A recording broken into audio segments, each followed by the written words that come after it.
And now here's Tyler Werner and Wayne Church. Yes, welcome to the Great Wrestling Debate, everybody. Unfortunately, last week we had a computer issue. I guess a system Hi, reset, this is and Joseph Clark, now and the this computer's is saying Dan hi to me Goldstein. because it's like freezing up. All right, we're good. Yeah, we had a train wreck show last week, if you want to call it, Yes. with phone interruptions and Yes. whatever else. So maybe it was. I guess we were gonna basically we previewed TLCS, Yeah. and I'm sure throughout. I gave my NXT Takeover predictions too, Right. Yeah. and I got all of them right except for one match, but that was about it. Yeah. And obviously, as we go through reviewing TLCS here and everything else, we'll basically bring up what we thought heading into this pay-per-view. Yeah, I mean, first of all, like before we even talk about it, like the whole TLCS concept, like we were debating last week, since it is the great wrestling debate. Yes. Things like, all right, like, so in a chairs match, does that mean you could, it's against the rules if you use any other object? And same with the tables match and Yes. the ladder match and the stairs match. Where I guess evidently, like, for example, in the tables match with obviously Seth Rollins and John Cena, and all the random Seth Rollins using the Money in the Bank briefcase. I guess it's one of those things where any object could have been used, but I guess the theme of the match, I guess if it was a stairs match, they decorated. I guess they went in WWE's grand storage vault and found all the steel steps that they could. I don't know if you saw, like, it looked like there was a pair of, like, back in the old days when they used to have like black steel steps on Monday Night Raw. I think you could see they had like a pair of those in the ring, and they kind of, it looked like they spray painted like shiny metallic paint on it, but you could like see on the inside like it was like black. And I was thinking to myself, oh, those must be like the old steel steps that they kept from several years ago when Raw used to have black steps. So, but anyways, I guess now that we kind of prefaced all that, I guess we can go through reviewing the pay-per-view. And it started off with definitely an interesting match with Dolph Ziggler and Luke Harper. Oh, pre-show though, quick. The New Day. Oh yeah, I didn't even see that. But... Basic match. I mean, Grant, the people are already shitting over this New Day gimmick. Yeah. I can't blame them. I don't see. I don't know where these guys are going with this. I really don't.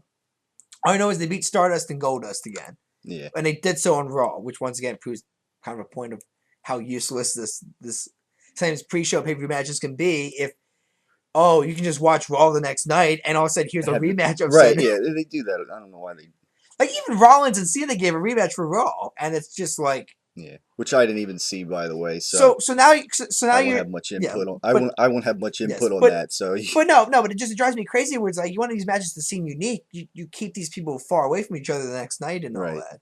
Sometimes. Yeah, and they do. It seems like they do this time and time again with, like, after every pay-per-view, there's like 2 or 3 rematches the next night on Raw. But yeah, so I didn't see the pre-show, but the rest of the pay-per-view I saw. Yeah. So. But yeah, so that was the pre-show, I guess. I guess I didn't miss a whole lot. Yeah. But yeah, as far as I guess the actual start of the pay-per-view, Luke Harper, Dolph Ziggler, got to hand it to him. They had a pretty good ladder match. Yes.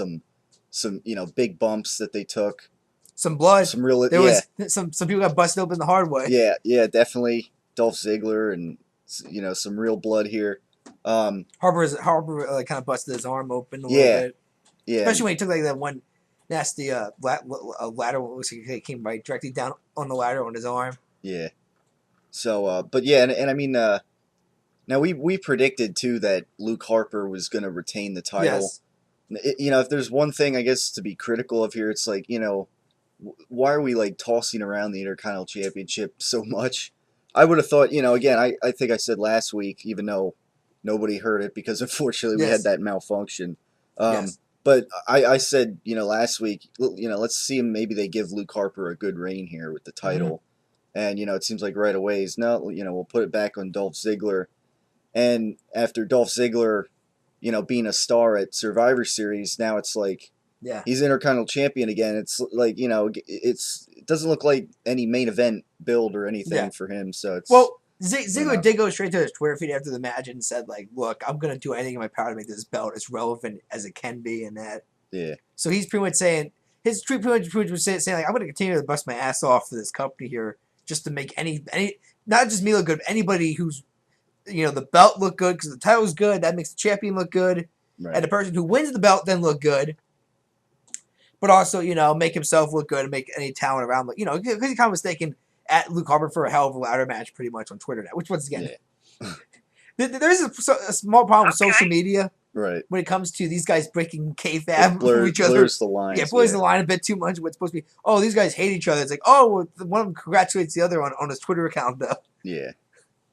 It's just like we accuse Total Divas of also doing the same thing a lot, but yeah, I mean, again, I mean, not only that, I mean, the way Luke Harper even won the title, it's like he needed help, and now he drops the title right away. Again, I would have thought maybe they were gonna give him a decent reign here, maybe give him a decent reign with the Intercontinental Championship, build him around that, have some great matches as champion, but I guess quickly, obviously they give it back to Dolph Ziggler. Mm-hmm.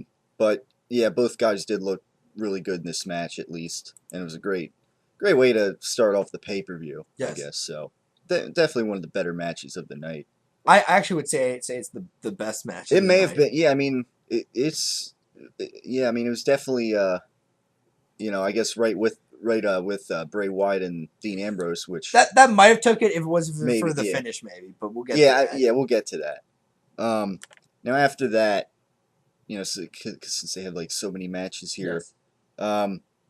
after that, I believe was the Sandow Yep, and Mizdow. Miz tag team Yep. championship match. Sandow was not tagged in once in that match. No, he was no. Of course, he was. He was busy doing his impressions of the Miz in the ring. Yes.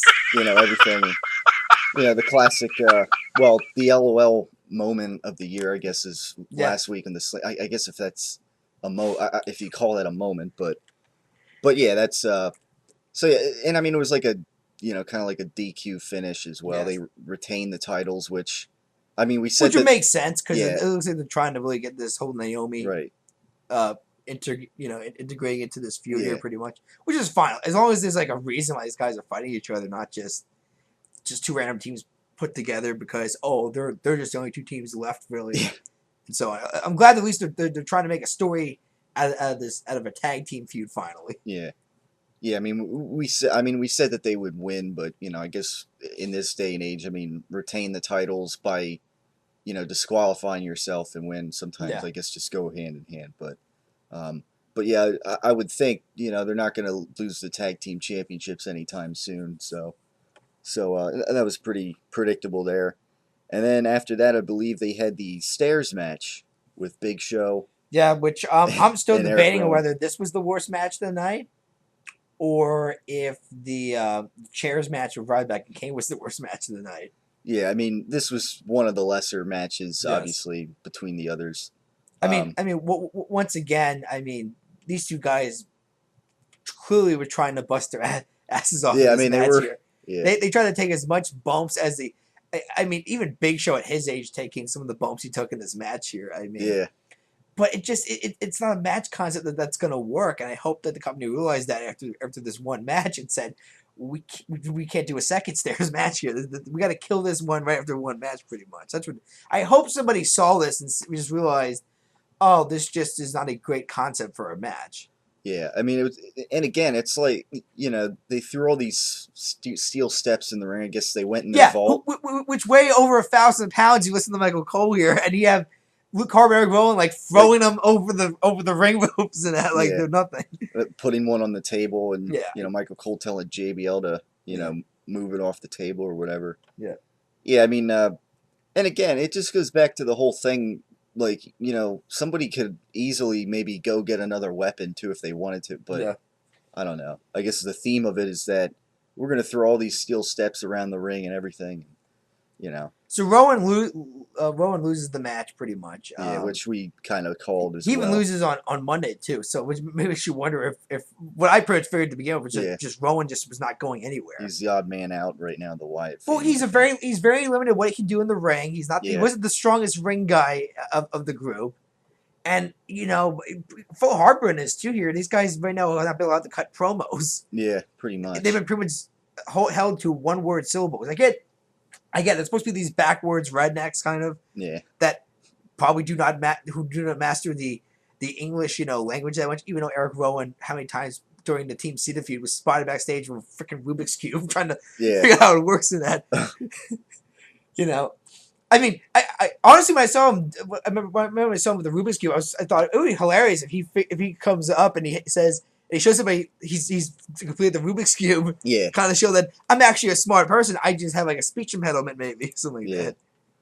Yeah. So yeah, I mean, one of those matches, a lot of brutal spots, I guess, spearing through that I guess structure of steel steps and whatever else, but like I said, you could kind of tell some of these guys were motivated because of what NXT did on Thursday. And, once again, you're not going to let the development guys one up the main roster here. I knew they were in trouble, though. And this is one of the matches that I knew could kill the whole show easily. Yeah. And I even looked at the stair match kind of groaning just a little bit going, this just was not good. It wasn't great. But, no, I mean, once again, they bust their ass. But this is, I'm still saying, this is either the worst match of the night or it's the second worst. I'm sure. I still try to figure out whether Kane or Ryback's match with the chairs was worse or not. Yeah.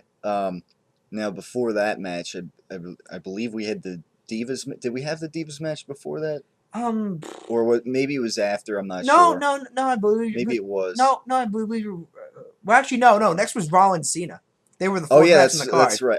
That's so right. Once again, that John Cena actually does not main event a pay per view, which I was happy for. I was happy for that. I mean, but at the same time, actually, it would make sense to have Ambrose and Wyatt win anyway, as we said. Like we said last week, the show is called TLC, /S, but so it should end with a TLC match, no matter who's in the match, right? And and not only that, of course, they basically advertised it, just a minute after their last match at Survivor Series too, if you remember. So I knew because it was a tail. I knew there's going to be a lot of shenanigans in this match. Go figure. Yeah. J&J Security interferes in this match constantly. Yeah. Then Big Show comes out at one point. No. I should say, at one point Cena throws Rollins for a table, but the ref's out. Yeah. And then all of a sudden they both go through a table when the ref sees, so they restart the match. Then finally, after J&J Security both get thrown through tables and so on, finally Rollins gets thrown through a table. Grant, after Big Show comes out, then Reigns comes out for his return. Yep, making his big return. All suited up in the Shield. I mean, the crowd was kind of ballistic for him, and that he came out. It was great. We can talk about that horrendous promo he cut later in the night, which just has me groaning for a second that this guy might be. I know what you're talking about.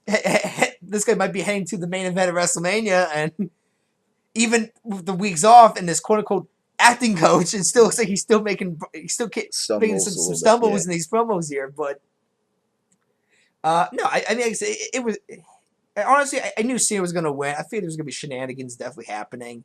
Yeah, and there were a lot of shenanigans. Hell, even Paul Heyman came out at one point, which I'm sure was done to try to maybe tease that Brock might come out and screw Cena over and blah, blah, and so on. But no, but I mean, at the end of the day, John Cena won, and I mean, the match was what it was. Once again, it wasn't the worst match in the card, but it's nowhere near close to the best match. Because and it has nothing to do with me hating John Cena. No, I knew Rollins and Cena could put on a decent match together. They both have that kind of charisma together in that. The problem, it's a tables match, and once again, it's tough to make a decent table match together because it seems like it's such a simple concept. Just throw somebody through a table, and that's it. But WWE, in their infamous wisdom, tries to make you believe that it's impossible just to throw somebody through a table. Yeah, and it really is not, especially when who's in the ring in that. So, I mean, I wasn't. And like I said, the Roman Reigns return was great. Grant, we'll get to the promo later on tonight, which had me groaning a little bit. But wasn't a bad match, but it was not the best match of the night either. Yeah. I thought it was unfortunate too because like I came away from this like Seth Rollins didn't look good at all. Like Well, like if it you felt mean like a Super Cena, one of those yeah. not to be Well, cliche, but well, to all be the fair, I mean, interference. here's the thing: weak heels. I'm kind of mixed on that because obviously he was supposed to not look strong to begin with, Yeah, because you have to have a reason to boo this guy. And the problem, and I think with Rollins, I think he knows he's very athletic. People know he's very athletic. Like he can do high flying moves in that. I mean, hell, he he was able to do amazing reversal to not get put through a table originally. Like yeah, he kind of like reversed the attitude adjustment over a table, then stepped over said table, right, and yeah, like did his finisher, hit like a kick to Cena in that. So the guy's very athletic there. So obviously, once again, that comes across as very impressive for like, giving babyface reactions in that. I think if they're trying to do with Rollins, trying to make you hate this guy. Like this guy, he's talented, but he'll take the easy way out as much yeah, as he can in that.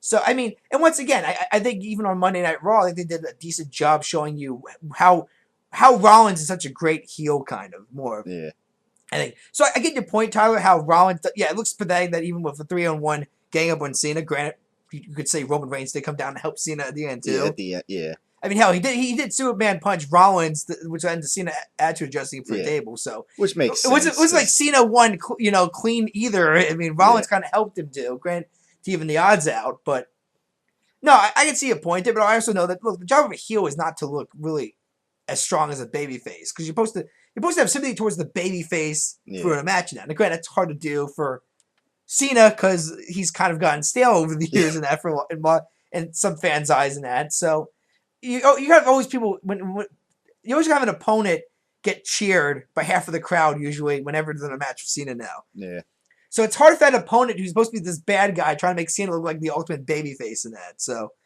I mean, like I said, I can see why they did. I mean, look. Did he look any worse than what the Miz did during that Iqua match with Alex Riley? no, I guess Which not, but was a 2-on-1? Because I think Miz yeah, was even worse there because Cena had no offense in that match till the end yeah, of the match. He like all of a sudden he regained consciousness and yeah, in the span of 2 minutes was able to add to adjust Riley through a table and he had the STF locked on Miz and Miz just quit like a bitch pretty much. yeah, Like he did not look strong at all in that match. At least with Rollins here, Cena was getting his ass kicked, but at least he also had some offense in there too. I mean, and like I said, it was like it was happening all the time. You did see a bulk of Rollins and Cena in there, especially when Noble and Mercury were both yeah. knocked out at J and points. J Yeah, security, J&J as they call. security. Yeah, So like I said, it wasn't the worst match of the night, but it wasn't the best match. right. Now, yeah, it was a pretty good match. Just a lot of shenanigans, I guess, as we would expect. Yes. Now, I guess after that was when they had perhaps had the Divas match. If I'm, Yes. yeah, I guess as a bathroom break match to the what just took place before that. Yeah, and Um, it's kind of sad yeah, after I just saw this amazing Charlotte versus Sasha Banks match. Once again, another reason why you should Divas, watch yeah, this to Tyler is watch Charlotte in this match with Sasha Banks, yeah, and then compare it to a match with Raw with Natalia, Natalia, yeah, and already see what the hell was the problem with Raw in that. I even like Triple H's conference call playing NXT where even he said like it wasn't his call to have Charlotte lose. He actually yeah, had surprisingly no say on what happened on last week's Raw. I mean, he pretty much was very creative. He said pretty much saying it was a stupid idea to have Charlotte just come in there and lose her first match in that. yeah, But what he's pretty much saying is, look, she'll put on a hell of a match on the special. She probably won't debut for another 3 months. By then, nobody's going to remember her loss to Natalia by then. Hopefully by then, the right people are keeping an eye on her yeah, because she's a talent that WWE cannot afford to lose that. And right, if you watch the match of her against Sasha Banks, I put up there with her match against Natalia on NXT TakeOver as well, and even against Bayley. Like this woman is just so athletic. yeah, Like she just does stuff in the ring that can always make you show she's not a model, she's a wrestler. But actually, yeah, she's actually a gymnast before she. yeah. But Some of it goes hand in hand, I guess. yeah, I mean, you can tell like the way she can do flips easily in Yeah, that. yeah, Well, actually, I'm just spoil it. Towards the end of the match, she's lining up for a backflip on Sasha Banks, and Sasha rolls out of the way. But Charlotte's able to do a full backflip and land flat on her Flat on her feet. feet. Yeah. And then she's able to do kind of a front like rolling thunder flip on Sasha Banks, like just to say, Yeah. oh, I saw you moving out of the way in that. But like I said, you watch that match and you compare it to a match on Raw, and you gotta just wonder who the hell is running these ships here between NXT and the main roster when they bring these development guys up. Or in this case, one of the, I think the most breakout divas they might have in years in this company. I mean, this Charlotte, if they do it right, could be the next Trish and Lita of the Divas division. Yeah. If they do it right.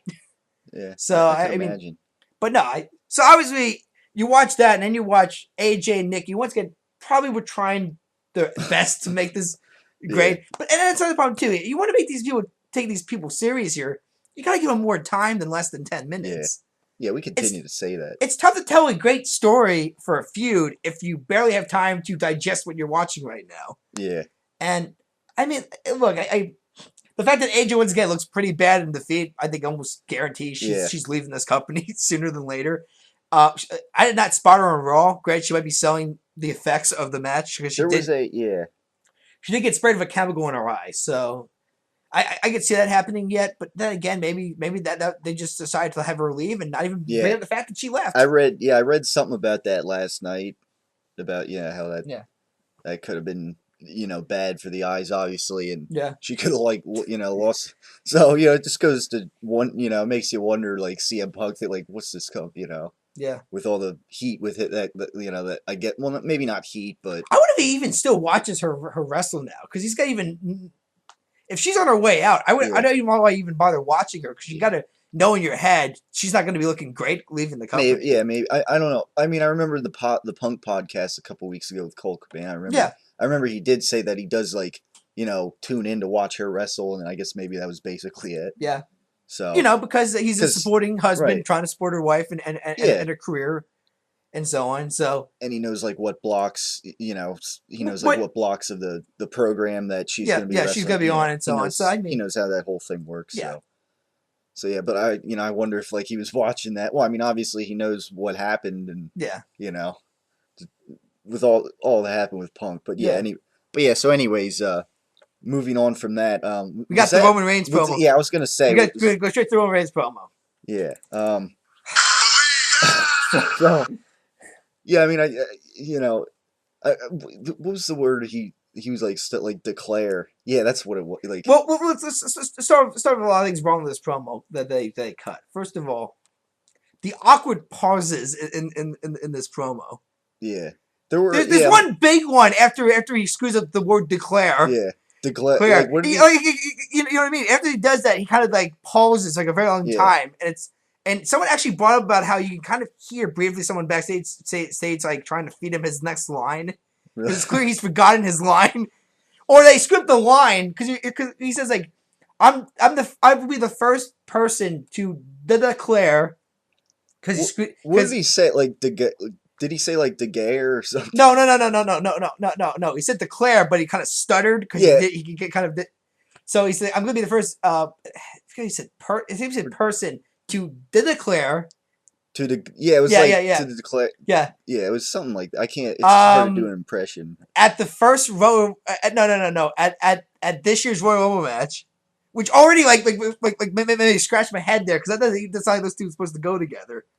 Yeah. You know what I mean? I'm gonna be the first person to declare at the first at this year's Royal Rumble match, and then awkward pose kind of staring. And he goes, "If you saw what I did last year." Yeah, with all the elimination. Pause. Wait till you see what I did this year. Yeah. And even those two lines going together had my head scratching too. I don't know how you cannot look at that promo and just cringe that this guy might be main eventing this year's WrestleMania.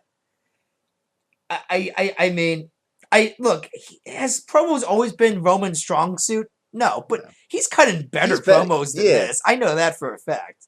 Yeah, the one a few weeks ago. But even then, even some of his salad promos, they've just been bad. And I don't know if it's... Or those quote unquote interviews or whatever. I don't know if this is the writer's fault for who's feeding him this stuff, or he just is not delivering on these promos as he's supposed to.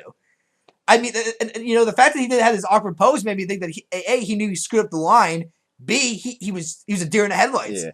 That one pause, he's just staring at the camera, and I swear he had like a deer in the headlights look. I have no idea what I have to say next. Yeah. I don't Because know. I just screwed up what I was supposed to say to begin with. Yeah. I don't know if like he needs to like if they need more like practice before they do this stuff. Or, first of all, this is always acting coach's fault. Fire the damn acting coach. Yeah. Because you need to get a new acting coach then. Like I don't know if they're just saying like there's like no rehearsal whatsoever before doing, and you know it's just like all right, just here you go. Here's the thing there too. I can't believe that there's on some occasions they don't pre-tape some of this stuff. Yeah. You know, if Roman's not ready for live promos yet, you try to cover it as much as you can. Yeah. I don't care how many takes him to get it perfect. You pre-tape it. Yeah. This is supposed to be forget main eventing WrestleMania possibly. This is supposed to be the next big thing. Yeah. After John Cena, this is supposed to be this guy. Yeah. And we can talk about John Cena promos all I want, how they can be incoherent sometimes in that. Yeah. Or just goofy. You know, goofy. But we know the fact that the man has a personality and can kind of promo in that. He's got a good skill. Yeah. And the guy can really, like, no matter what environment he is, he can adjust to it and work a crowd, I think so far.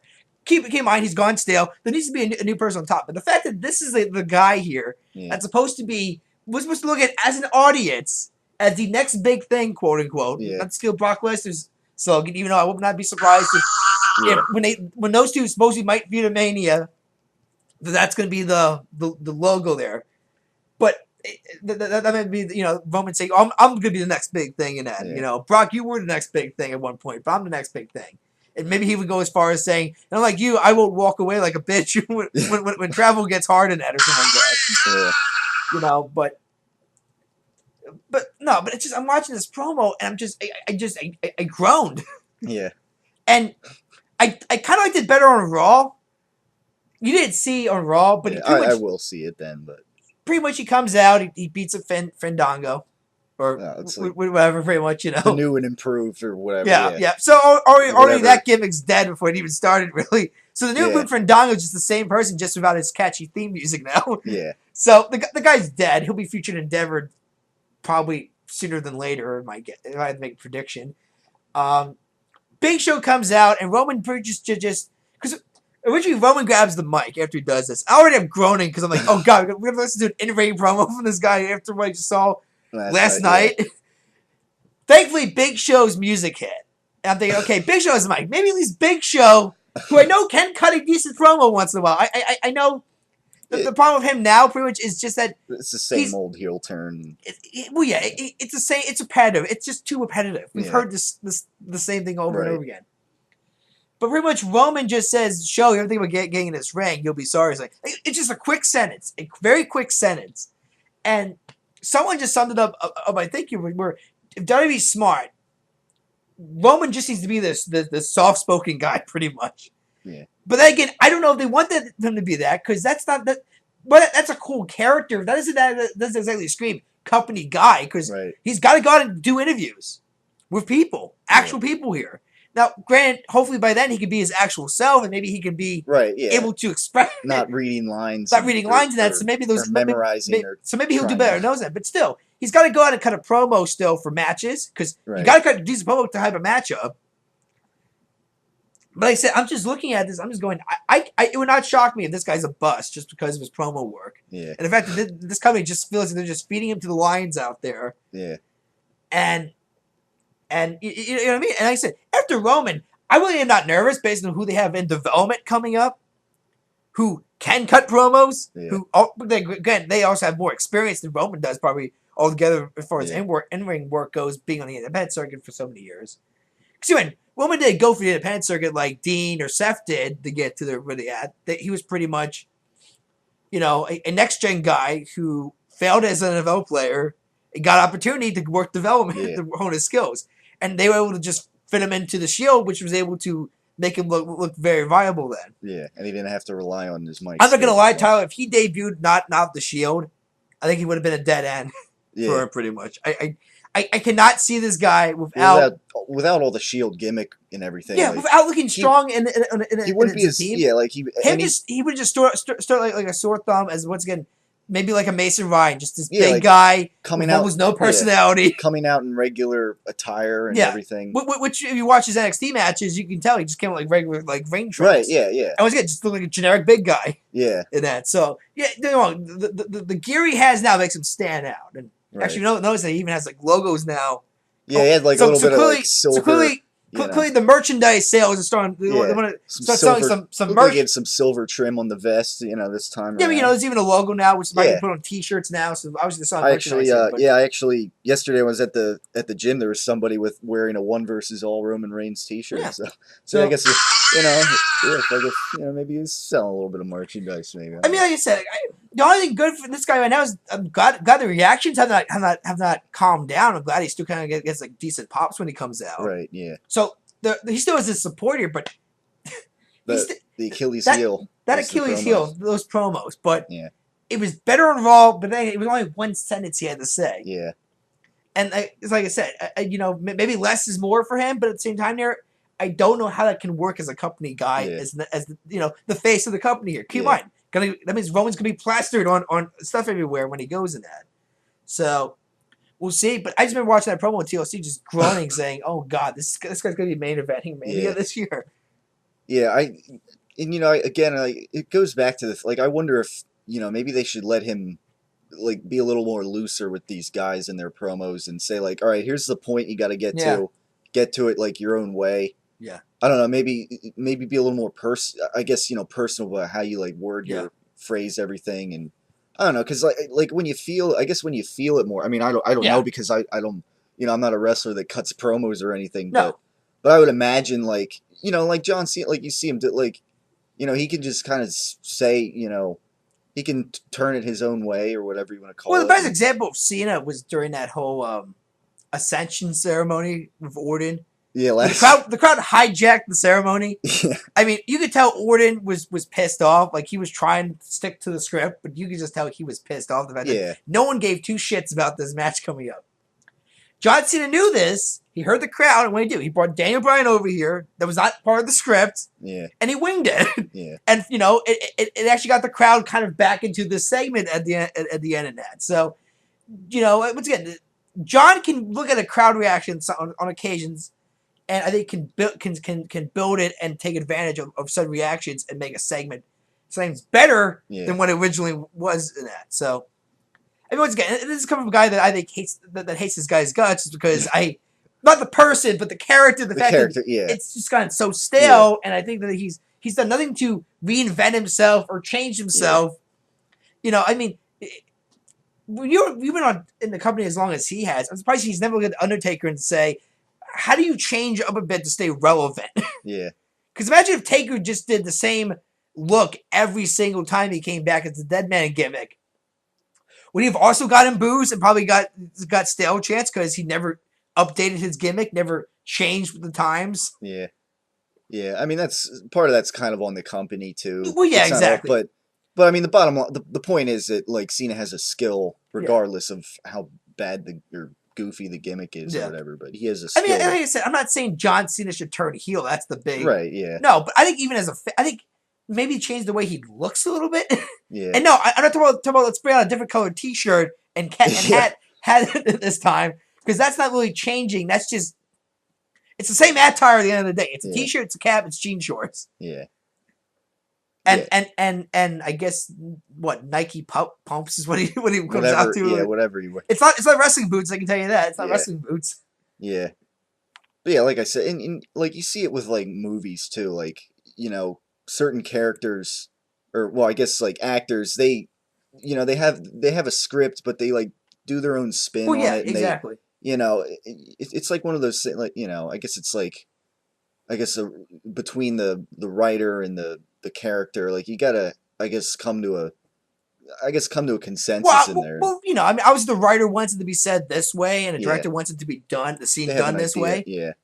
But even so, an actor, you're right. Depending on the actor, they can also put their own input into the character as well. Right. Yeah. I don't disagree with that. That's the case. And like I said, there's plenty of actors who've done that, and Yeah. once again, I'm not saying every wrestler here is the Academy Award-winning actor in Yeah. that. I mean, Bruce Willis in the Die Hard series, that's an example of I that take I it you know. mean the first one there, because don't get me started on the last two that came out. Well, not the 21st century ones, but the Yeah, first three. Yeah, well, even the first three. Well, I should say that I like the one with Samuel L. Jackson. I'm kind of mixed. I'm kind of mixed on the second one with the whole planes in the air and that. Like, Yeah. I'm kind of just. I don't know. It wasn't bad, but it didn't have that kind of. The thing is, yeah, that suspense really that I feel like the Yeah. first one had. yeah, but I mean, great. Vengeance is good. Yeah, The first one stood out because you had these two kind of guys on a microphone Yeah. who never met each other, just talking, and that's like kind of like your only like lifeline to the outside world of what he's doing inside this building and that. Right. And like I said, and it's not to mention the first movie's been copycatted by how many movies or trying to be replicated. Like that same scenario. Oh, hostage! One person has to overcome these bad guys in that. I mean, what was something like recently, like Channing Tatum in White House Down, which is a shitty movie to begin with, but same concept. One man gets an army pretty much. I mean, actually, I think even the Gerald Butler White House movie had the same concept too. But you know what I mean? Like that's been complicated. I mean, copied numerous of times. That's because that first movie stands out so well in that. Yeah, but the point is he, Bruce Willis ad libbing here and there, and kind of them like WWE creative, if they would leave like a little more room for people to have their own spin on the well, maybe. I can go I can go recently and just say like Robert Downey Jr. with Iron Man. Yeah. Well, especially in the first like two movies, he did a lot of ad libbing for those scenes because I know for the first one, the script wasn't ready when they started filming the movie. Yeah. So there were scenes where there was no script. So it was just, okay, Rob, here's the scene, here's the backdrop, just wing it. Yeah. And ended up working because he knew what he just put his spin on the character pretty much. Yeah. And like I said, even Heath Ledger's Joker on certain scenes put his own spin on stuff and that. And I mean, like I said, it can work, but it's kind of funny when like I feel like I keep hearing Vince say that WWE makes like movies every week with Raw and that. It's like, well, if it is, if this is a TV show and a movie. It's a shitty TV show and movie because it's doing. If you want to make this show watchable, you got to look at what the big shows are doing as far as direction goes in that and creative goes. But they won't do that because WWE wants to stay in this box and not look at pop culture today and try to copy it or replicate it because that we're above that, I guess. Even though everybody does that because it's smart. It's what's part of the business. Yeah. It's what you do in the entertainment business. You don't just, stay to your convictions and that. Yeah. That's stupid. Yeah. But just some suggestions there for I guess WWE and maybe how they handle Roman Like I said, we still got 5 weeks to the Rumble. Maybe he can look better hanging into it. But I just remember watching that poem just going, oh God. Yeah. This is the next big thing in the company. Yeah. This guy right here. Yeah. I mean, it'd be nice if they don't ball and chain him so much. Here's the thing, I hope Philly does not shit on this guy when he comes out. I hope this is not Dave Bautista 2.0 we're watching where all of a sudden fans are just groaning that it's Brock and Roman in a match. And the fans are just going to hijack the show again pretty much. And, oh, no, it should be Dean in this main event this year and that. Even though the guy's lost every pay-per-view match, I feel like, this year. Yeah. That he's been in pretty much. But, or, oh, it should be this guy and this guy. Oh, it should be Daniel Bryan again, even though it looks like he's not even going to be wrestling at Mania this year. I mean, like I said, it's just I hope the crowd does not blame what they're seeing completely on him and that. Yeah. I mean, Grant, I hope the company does. If Reigns does not improve on the mic, I would scrap whatever plans you had from this year and just do it next year. Yeah.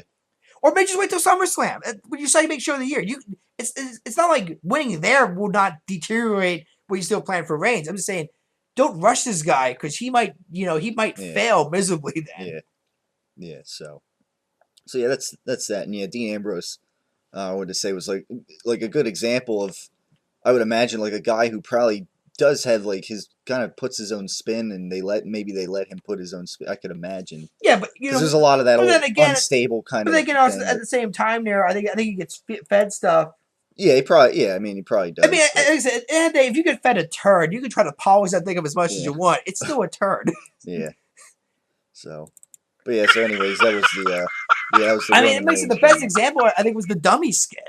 Yeah, Dean tried to make that thing as I entertaining guess, as yeah. possible. There, at the end of the day, it's still him decapitating a dummy. Yeah, It's still a stupid guy, and the dummy looks bad. Not to mention that stupid Rollins face planted on it too. I Yeah. mean, it looks so bush league. yeah, But I don't know. That's good for finish up TLC yeah. for. So that was that was the promo, and then after that, I guess was the chairs match with Yeah. Ryback and Kane. It was not a very good match, and if you were a Ryback fan, I mean, I kind of groaned Yeah, I watching mean, this match. yeah, I mean, it was kind of undercard if you think about it too. And not to mention, so late. They're having this match so late on the card too. I did not help it at all. Yeah, And like I said, the fact that even like Kane chokeslams Ryback, and even when Ryback kicks out of quote unquote Kane's finisher, there's like no reaction to that. yeah, Now, great, that's probably because Kane's been treated as a joke for so long now, especially wearing the suit now. He's not even wearing like Yeah. his mask anymore. You know, and like I said, the fact that Ryback this match got like zero reaction, not a good sign for Ryback. yeah, yeah. Because I mean, he kind of did get a reaction next night on Raw when he came out for Rusev. Grant, I blame that more on Rusev again. I think Rusev is just such a big heat magnet right now that anybody could come out to that ring and he'll be immediately one of the biggest baby faces in the company. Then, Yeah, let's look at Jack Swagger for a second Yeah. as an example, which probably that was like another match that I didn't Alright, even need to be on the card to begin with, but. right. Like I said, I'm still debating whether the stair match or chair match was the worst one. I'm still trying to think there because the chair match just it did a gel. I think also because no one took Kane as a viable That's the person thing. for Ryback. And I think number two is that you can only do so much with a chair match. Yeah, And you also have two very limited guys in the ring. Kane probably due to his age, and Ryback's always been like a limited worker. yeah, So it just, but yeah, they tried. I'm not gonna say they milked it, but they tried. But I don't know. It came off very flat. And if you were a Ryback fan, you kind of looked at this match and saying this probably hurt the guy more than helped him. yeah, And he won the match, but yeah. like I said, and then we had a Rusev match. I couldn't believe they put him in. I mean, usually this is where they have the Divas match because this is usually the dead zone. Yeah, But for a main event match, I mean, but no, Rusev comes out. You know, blah blah. Swagger comes out. This was a very short match. yeah. Well, it might have been the shortest of the night. I mean, honestly, it didn't even help Swagger at all. First of all, I think the fact that even Swagger was even involved in this feud again. We brought it up last week. Yeah, I still can't believe they ran out of people already. You mind? They clearly did it because it looks like Ryback's the next in line to fight Rusev already. So, yeah, okay. Why couldn't Ryback just feud at TLC? Well, I guess we got to finish this feud with Kane for a second here. But no, it's just the fact that they ran out of guys kind of already. That's not a good sign for Rusev because he needs the next big guy every time he beats somebody. Yeah. Until eventually, that person pins this guy to the mat or makes him tap out. All of a sudden, that guy is made then because he conquered the evil Russian then. Yeah. But no, Rusev won. It was very decisive. I'm kind of glad it was. It just made me wonder why the hell you even give Rusev a match on the card then? Yeah. Because Jack Swagger even like more of a punk now more than anything. The fact that Zeb Coulter might not even be coming back now with Swagger, it sounds like as well, because apparently the reason why he went for that injury angle was because he actually is gonna get actual surgery, and he's a very old person too. Zeb is, so I would not be surprised if they just let Dutch Mantel go, and if that's the case, Swagger's screwed. Yeah, pretty much. I mean, the guy just he's never looked great at all. Yeah. And obviously he's not going to be cutting good promos or anything either. So, like I said, and just the fact that JBL like I said, months ago, for months up to this match here, old JBL kept saying this guy's a loser. He let America down, twice, blah blah blah. Yeah.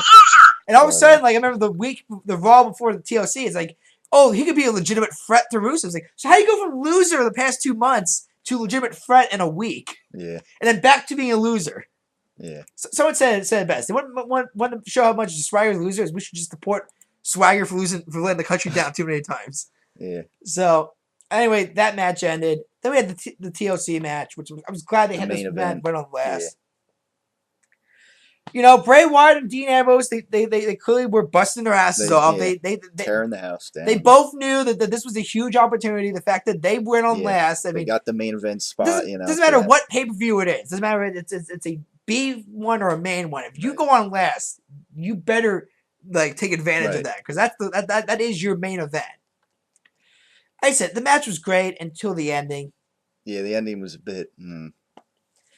Someone compared this to the ending to where Hulk Hogan at K-Ray 1993 lost to Yokozuna due to a photographer getting on the apron taking the photo. Yeah. If you don't know what I'm talking about, just type in K-Ray 1993. Watch Hulk Hogan Yokozuna. The match itself is boring as hell. Yeah. It's actually Hulk Hogan's final WWE appearance until 2002. But he drops the belt to Yokozuna. But it happens there's some guy cameraman up on the apron and he takes a photo and some fire comes out and it's supposed to blind Hulk Hogan's eyes and Yokozuna banzai drops him and then all of a sudden he takes the belt away. That's pretty much similar except it's stupid because Ambrose did it to himself. Yeah. So it was a bit anticlimactic. He grabs his TV. There's a cord. He yanks it, and all of a sudden the thing just explodes out of nowhere. And Bray wins. Now, first of all, the fact that this is once again another pay-per-view match and Dean Ambrose has lost. This guy just can't get a big win under his belt. At least the good thing is if even if he does lose, he always puts on a good match. Yeah. At least that's. Yeah, but you can only do that so much. But it's unfortunate. It's unfortunate. At the end of the day, I don't care if it's predetermined or not. Yeah. Win-losses matter all in all. But unfortunately, he never wins. My guess is why Bray won this match is because there have been rumors starting to come up on C-Scoops that Taker will come back for a match this year. That's what I've been hearing too. And it probably will be against Bray. And if that's the case, you got to have Bray get built up somehow with a winning streak again. Because once again, you talk about Dean Ambrose, Bray's lost so much credibility up to this point here too. He's got to get some win under his belt. Yeah. Now, Grant, Dean screwing himself and Bray taking advantage. This is how you make Bray look like a legitimate threat to Taker at Mania. Yeah. But then again, you can't really say Bray screwed Dean over. Dean screwed Dean over. So it makes Dean look kind of stupid. It made Bray look like he came across as lucky more than I beat this guy. I actually was the better man that night. Whatever. Suppose we turn on SmackDown, the live edition of SmackDown this week. They're gonna have a Dean Bray feud match again. So I don't know. I don't know if this is going to be where we finally see Dean get his win finally over Bray, or albeit on SmackDown. Yeah, but like I said, I don't know. The match was great. Yeah. Until the finish. The finish kind of just made me scratch my head a bit. But the only thing I can say is that they're saving Bray for Taker, and Bray's got to start winning matches again to look. Grant, there's no streak he's facing really at Mania again, but you could do a feud where they're both characters. And granted, I think people are going to be wondering why, if Taker can wrestle, why is he not going to feud with Sting? And I'm saying, look, just because he's feuding at 31 doesn't mean he's going to end it. This is his final Mania, this year either. Because the rumors that A&T Stadium, Dallas, Texas, is going to be hit maybe for 32. It sounds like Taker is a Texan, So if this guy was ever going to have a final Mania, would probably make sense if it was in his home state. Yeah. For a swan song. You know what? And not to mention, there's been rumors that even though Sting says all he has is one match in the tank, people in WWE believe that he has multiple matches he can do, maybe 3 or 4 left in the tank. So maybe their belief is, let's have you feud with Triple H and Mania this year and have Taker feud with Bray possibly. Maybe then Sting can feud with a few more other guys later in the year. And then all of a sudden, it's your final match. It's you and Taker. Finally, it happens. Grant, Taker's going to have probably gray hair at the time. Yeah. Or I look at photos, it's white. It's not even gray. It's white hair now. If he doesn't die. Yeah. If he doesn't dye like he's been doing in that. And Sting, who's losing hair also. He's almost bald if he doesn't comb over some of his hair in certain areas. The nostalgia, though, it's Taker's first. It can be Taker's final match versus Sting in his final match, and that nostalgia enough can hype up a massive buy, I think. So, not to mention it's in Taker's hometown. Like I said, at the end of the day, that's really all I gotta say about TLC. I mean, it wasn't a bad show, but the NXT show killed it. Yeah. Once again, you watch the show. It's only 2 hours long. Into it. Yeah. It is. It's one of the best shows. Well, it's the best NXT Takeover show of the year. But this is it just makes you wonder how the hell is this the same company that give you these two Yeah. products here? So once again, give Triple H credit because NXT is his baby, and everything that happens on that show is all because of him, really. Yeah. Vince has the final say in the main roster, but Triple H, the final say is in it for NXT because Vince pretty much stays away from development, which I don't think is a good thing because when these guys go up to the main roster, who's to say Vince even saw any of these guys' matches down in NXT to even see what these guys have or not? Yeah. So once again, that's my thoughts on TLC. Yeah. Now also in that, I guess that main event match, of course at one point, I don't know, I guess Michael Cole got like kind of knocked out. Like I was that. I guess that must have been some kind of accident to some extent. Oh my God! And well, the spot was planned, but but maybe looking at back at it, I don't think Cole moved out of the way as fast. Yeah, as maybe that's hard because he is in the middle, and he is you have Jerry Lawler and J-Bell that move out for him to even have a shot at dodging whatever's coming his way. Yeah. But yeah, no, that actually. And that was a crowded announce table when you got 3 of them behind there. Exactly. So. But yeah, like, and then like it took like a while for like Cole to get his headset back, and like they were like asking him like if he was all right or whatever. Yeah.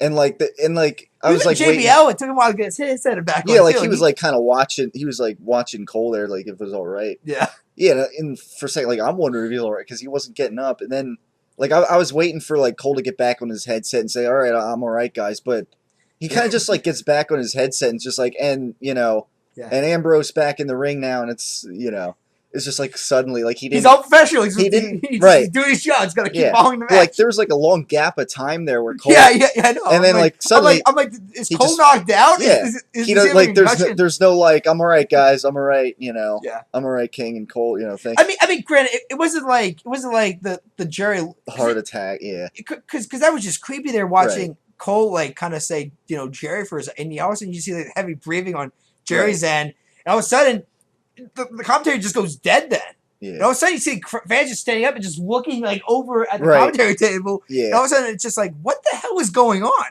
Yeah, I know in attendance the fans saw a stretcher come out immediately and get Jerry to the back as fast as possible through the crowd and everything. But television, I never saw a stretcher on TV. It wasn't until we go back to commercial that Michael Cole was on commentary all of a sudden saying, "We had an incident with Jerry. Yeah. The best of my knowledge, she's been taken to a hospital, and we're gonna update you. We're not gonna do commentary last night, which I think was a ballsy move on their part because I remember. You want to know how odd wrestling matches can be without commentary? Yeah. That night was just odd.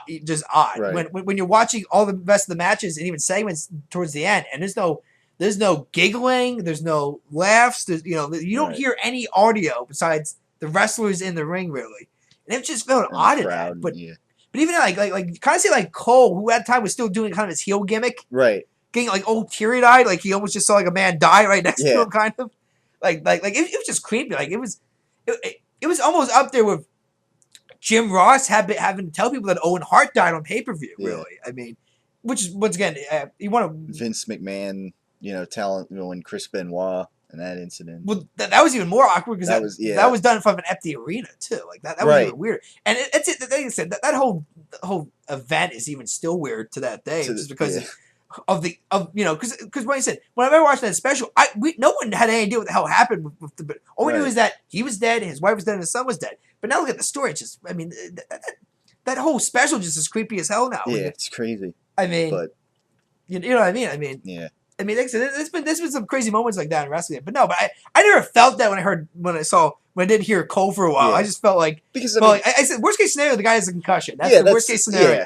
And he's not taking bumps from any, he's not a performer, so he could probably finish commentating the night and maybe get checked out. And you got a concussion, Cole. Oh, well, of course I do. But it's just funny how, like, clearly you could see like Michael Cole like kind of get knocked out there a little bit, and then like King and Cole or King and JBL ask him like, are you all right? And then when Michael Cole comes back, it's as if like, he acts like it never happened. Just kind of like and Ambrose and Bray Wyatt back in the ring now or whatever. So I thought that was kind of a funny moment there, but so yeah, that was that with TLCS. Of course, Ambrose going through multiple tables on Bray Wyatt. That was interesting, and through the announce table. But yeah, and an anticlimactic ending that made it fall a little short maybe at the end there. Could have been, but if they had a better ending, that could have been a match of the year candidate. Yeah. Obviously, now that we're having said all we said about the Slammies last week, but yeah, so that was I guess it was TLCS, I guess in a nutshell there. Yes. So yeah, you brought up some things about Raw, Yeah. which I'll tune into then. I was catching up, with between all this football that goes on and everything during TLCS and me having to catch up on that Well, later. I'm not I gonna missed lie. it. I'm not gonna lie. What I did Sunday night was I pretty much muted my television because really, to watch a football game, I don't need to hear the commentary. You don't, yeah. That's not that and it's not a rip. That is not a rip on Chris Collinsworth or Al Michaels. Yeah. I can hear the commentary. Joe Buck and Troy Aikman's a different story in that. Michaels. I mean, and don't get me wrong. Some like I remember like one time listening to Don McNabb commentate a game too. Great, it was like one of his first games too, so I'll give him a pass. But I mean, like I said, he did okay. I mean, but he didn't come across as like he's gonna be a great commentator. Right, yeah. But like I said, it was only his first game. I mean, how even John Lynch, wasn't even great at his first commentary. And now he's kind of like a go-to guy for Fox now. But so you had it muted. yeah, so I had it muted, and I had TLC on, and so you were multitasking. I was multitasking. I think I said I knew what was happening with the Eagles game and the Cowboys game, but I was watching my laptop to see what happened with TLC once in a while. And especially when it came like a stare match, I would probably not see the match that much. Yeah. If I was more on the football game, I definitely was paying attention to the football game probably towards the end. Well, when it was it was a game. Yeah, when it was a game. I mean, I kept looking at the Dallas score and kept like seeing it go up and up, and I'm just like, okay, well, I can see.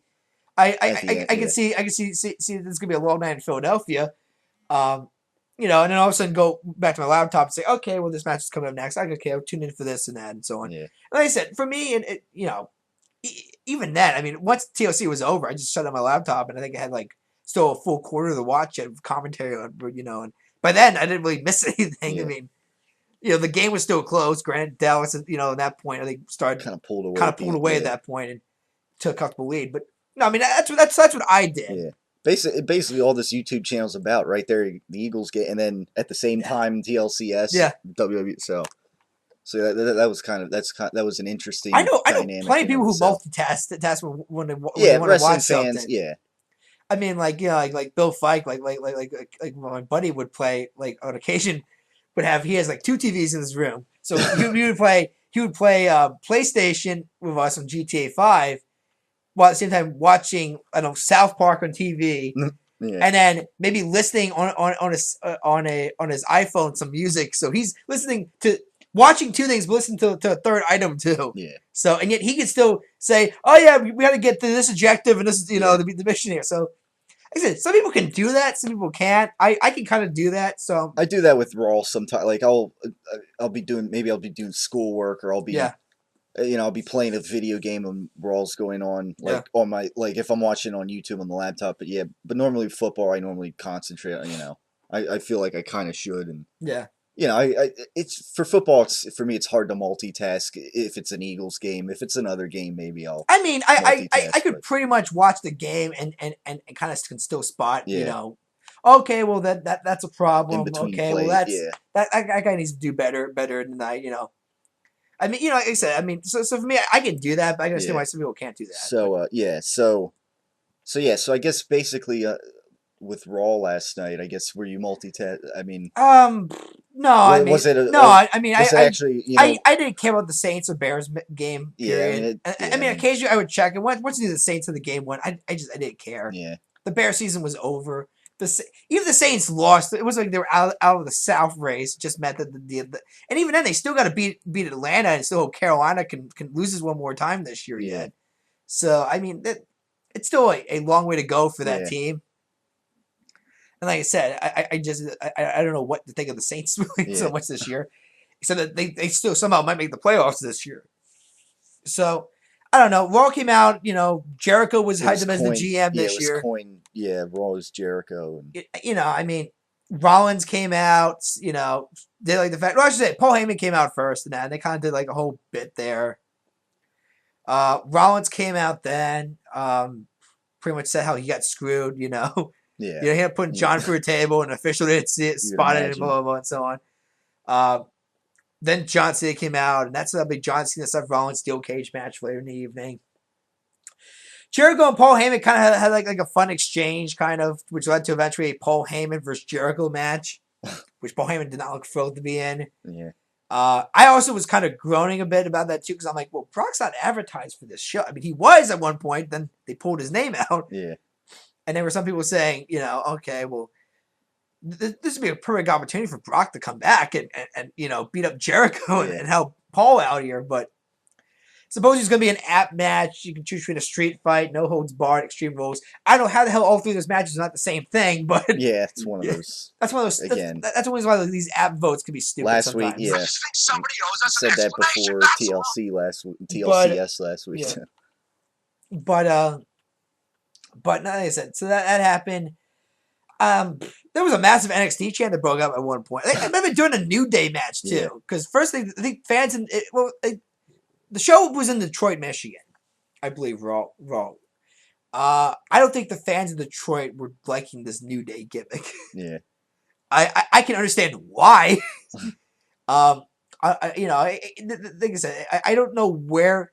I'm happy Kofi, Xavier Woods, and Big E are back on television. I don't see how this gimmick's gonna move them to this next level that they've been stagnant in for so long. Yeah. They just went from mid card back to mid card pretty much. It's not like they moved anywhere. And this gimmick's not gonna help elevate them, might even make them worse than what they were. Because now, this is the new gimmick. Kofi's no longer, SOS, and boom, boom, boom, and that. He's pretty much, this is a new faction now, pretty much. So, no, but a massive NXT chant broke out. I don't blame him. I'm pretty sure a lot of people saw the NXT show and are just like, what the hell am I watching here? And so on. I don't know. I mean, I'm trying to think here. Nikki came out, lost to Natalya. The interesting thing was that Tyson Kidd was on the outside checking on Nikki. It was either Nikki or Brie. And Natalya saw this kind of gave like a dirty like look at her husband, kind of like, what are you doing? Yeah. I mean, it was Nikki. Like I said, I mean, you brought about the whole how they're kind of like sort of for certain talents, saying, oh, they're just like I told you, they're an actual couple in that. Right. So watching Tyson Kidd hit on supposedly John Cena's girlfriend, Nikki Bella, or it might have been Brie. I don't know. Either way, it's either Daniel Bryan's wife or Nikki Bella's girlfriend. Either way, even though he's actually married to Natalya in real life as well. Yeah. I mean, once again, it makes you wonder, like how perverted Vince McMahon has to be in real life to have this kind of stuff going down. Yeah. But you know what I mean? I mean, like I'm seeing. I kind of was laughing at that, but that was about it. Come on, there was no AJ in sight. I didn't even know they even mentioned her in commentary. Yeah. So far we know, TLC was her last appearance. I mean, I guess we'll see if she shows up on SmackDown tonight, on the live SmackDown tonight. But I mean, best of my knowledge, I mean, really, so that was the fact that Tyson Kidd was kind of hitting on one of the Bellas, and Natalya gave her husband like a dirty look, and all of a sudden Tyson's like looks at it, and goes, oh shit, and comes to the ring, kind of hugs his wife a bit, and kind of like he's trying to say, hey, my wife won, and that. So that happened. Let's see. The Miz faced one of the Usos 1-on-1. Once again, Damien Mizdow kind of was still the show there. Right. Yeah. There was even one point where Miz even shoved Mizdow. Kind of like, he was pissed off at him a bit. Yeah. So clearly he's teasing tension between those guys already.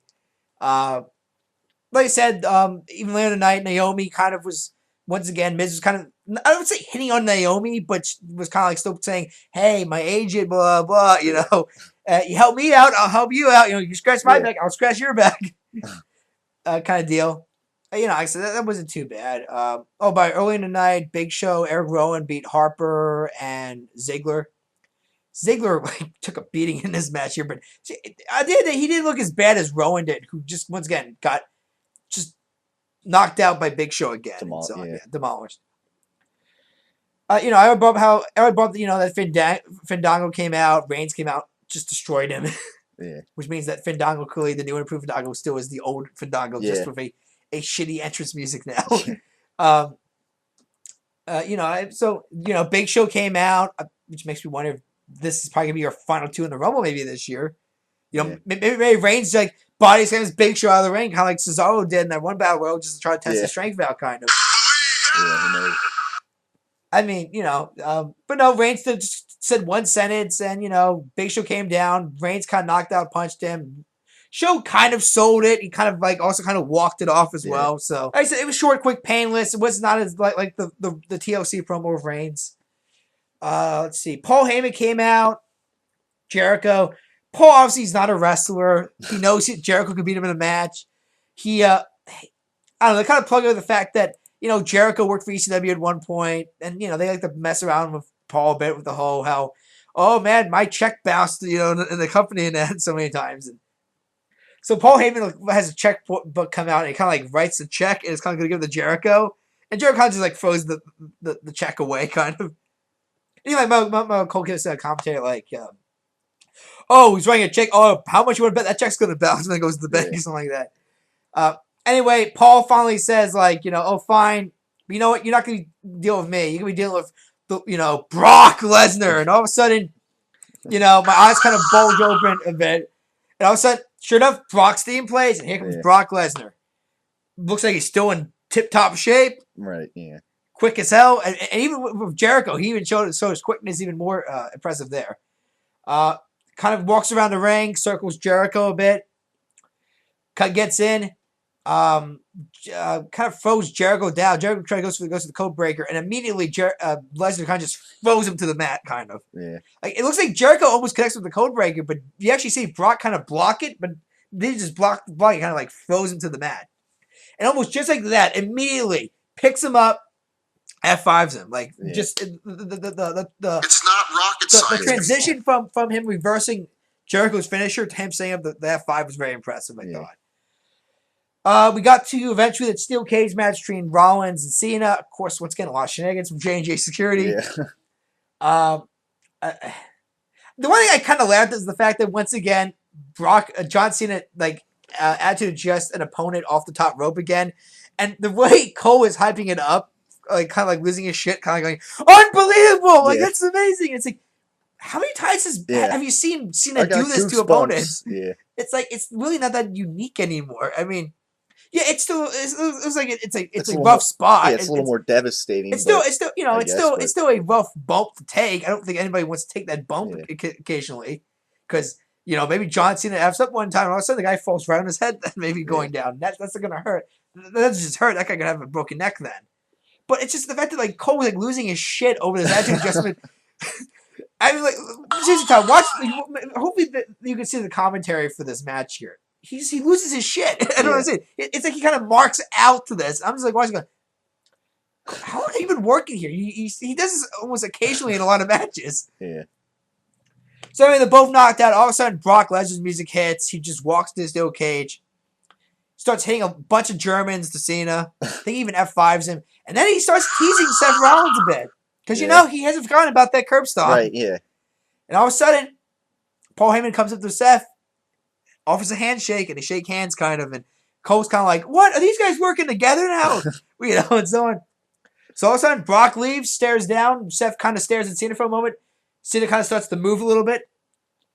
Seth, playing the heel, kind of like starts celebrating a bit, kind of like saying, yeah, it's over. And sure enough, curb stomp, and then all of a sudden, he kind of just walks slowly out of the ring. I mean, like, he takes his good old time leaving the steel cage and that.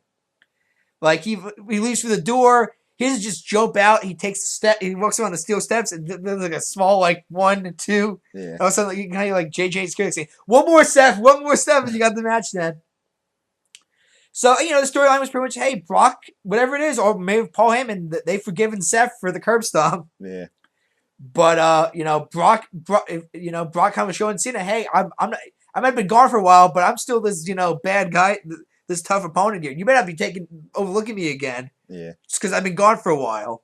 I'm still in tip-top shape and so on. So, like I said, I would say it was a strong Raw. Had a strong finish, though, and the Brock return was kind of a surprise. Once again, he was advertised for the show like months in advance. But then he kind of mysteriously pulled his name off of the names advertised. And people always, I guess, just assumed, okay, I guess Brock's not going to be on the show. And all of a sudden, he hears music, he pops out, beats the hell out of Jericho and then John Cena.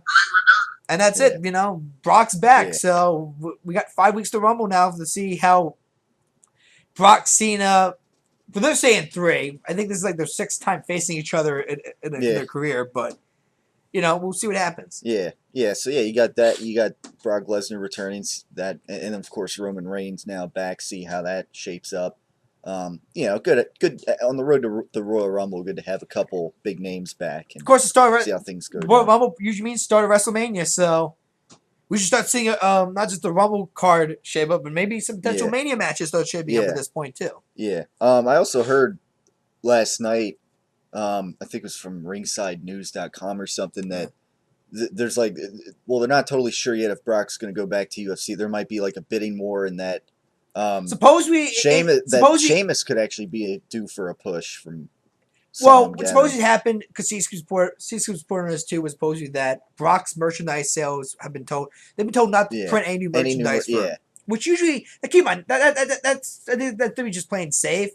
They will supposed to try and negotiate a deal. Grant, if UFC offers more, even right. Bellator, Bellator's who's now it's like a three-way bidding it's a race three-way now. bidding war now. Which Brock's gotta love that here because the more people who Right, want him, yeah. the more money he's gonna get, and he's a businessman. Free agent market there, I guess. Like I said, Dana White, they haven't. It's like UFC's done shitty pay-per-view buys here, but Brock has been their top draw in that company there. Yeah. So he can see he's a business guy Yeah. through and through, and It's it's a not business. rocket So science, people. Yeah.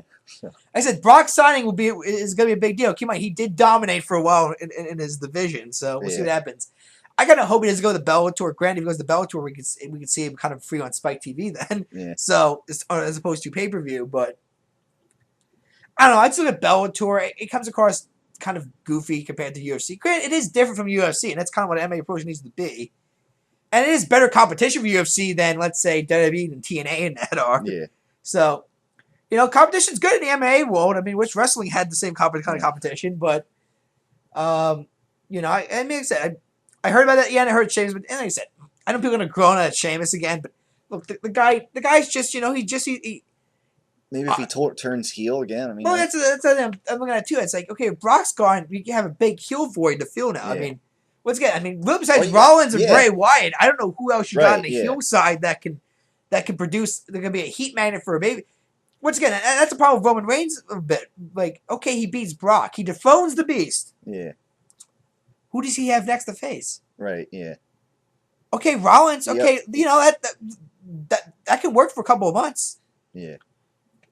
Bray, maybe. Dean might turn heel, maybe. That might work, maybe. But, eventually he's got to face other baby faces like John Cena, maybe. But that's just the card depth you can kind of see in the main roster is so pathetic right now. Granted, I like some of the guys, both heel and faces, down development, that hopefully if they take advantage of these guys here, they can add some more depth to those sides then. Yeah. That's all wishful thinking on my part here. At the end of the day, I'm convinced that because Vince has almost no input with development, it sounds like. It's all on Triple H pretty much, and he's also the head of talent relations and so on. So he actually works with the talent consistently and so on. That, it's just a different image. That's NXT is Triple H's thing, and the main roster is still Vince's thing, even though Triple H does have some input on that there. Yeah.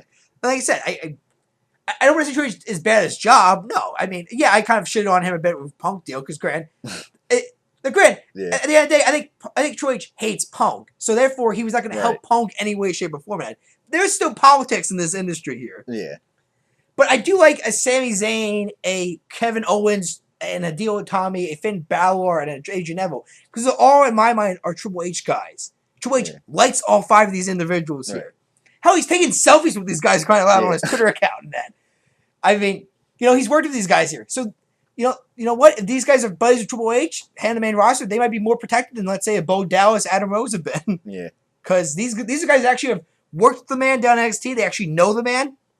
They know his authority backstage. They know how much push they can get. I mean, really, besides Vince McMahon, I don't know how big of a friend you could have backstage that can help you out more than Triple H right now. So that's the only reason why I like these guys' chances more than, let's say, Adam Rose and Bo Dallas, just because these guys, I come across as quote-unquote Triple H guys. Yeah. There's Paul Heyman guys, Tyler, but I think in NXT you got Triple H guys. Right. Yeah. And I think these guys at the main roster, don't be surprised if these guys get built as big stars around the back, because Triple H likes them. Yeah. Yeah, so yeah, it'll be interesting to see. And I'll definitely I'll check out that NXT takeover sometime between now and the next week and You know, Yeah. I guess compare it to TLC and Oh, it's better than TLC. Yeah. It's not even close. less filler and everything. I said, you want to look at past takeovers? It's the best takeover they ever did. But like I said, I mean, you got Kevin Owens' debut. You had the Lucha Dragons as the Vaudevillains. A Baron Corbin kind of squash match, but it wasn't bad. You had Good Divas match, had, apparently, and you know. But yeah, Charlie against Sasha Banks. You had deal with Tommy and Finn Balor against the Ascension, and just the entrance alone for this match with Finn Balor and a deal with Tommy just makes you always look at those two individuals as superstars already. Yeah. Especially Finn Balor's match. You watch Finn Balor's entrance. You can't tell me this guy 5 years from now will not main event WrestleMania at some point. Yeah. He just has that look of it, and so does Kevin Owens a bit too. Not to mention Sami Zayn and Neville's the main event, which is perfect. It was the perfect storytelling, really. Yeah. Of could Zayn finally win the big one? You know, Yeah. When Neville's impressive reign end finally, and so not to mention the shocking ending to the event, which I didn't even see coming, but I was glad they did it because of who the superstar is in that. But like I said, watch it. It's one of the best shows of the year in NXT easily, and probably one of the best shows of the year this company's ever produced. Period. Yeah. And that show alone is worth ordering the network for at least a month of subscription. Yeah. It's that damn good of a show. All right. So yeah, I guess that'll wrap it up for the Great Wrestling Debate today. Thanks for tuning in, and yeah, we'll continue to look through this stuff as we're now on the road to the Royal Rumble. So, you know, things are heating up, and in the grand scheme, we're getting on the road to WrestleMania then as a result. So, thanks for tuning as always, and stay tuned next week for the Great Wrestling Debate.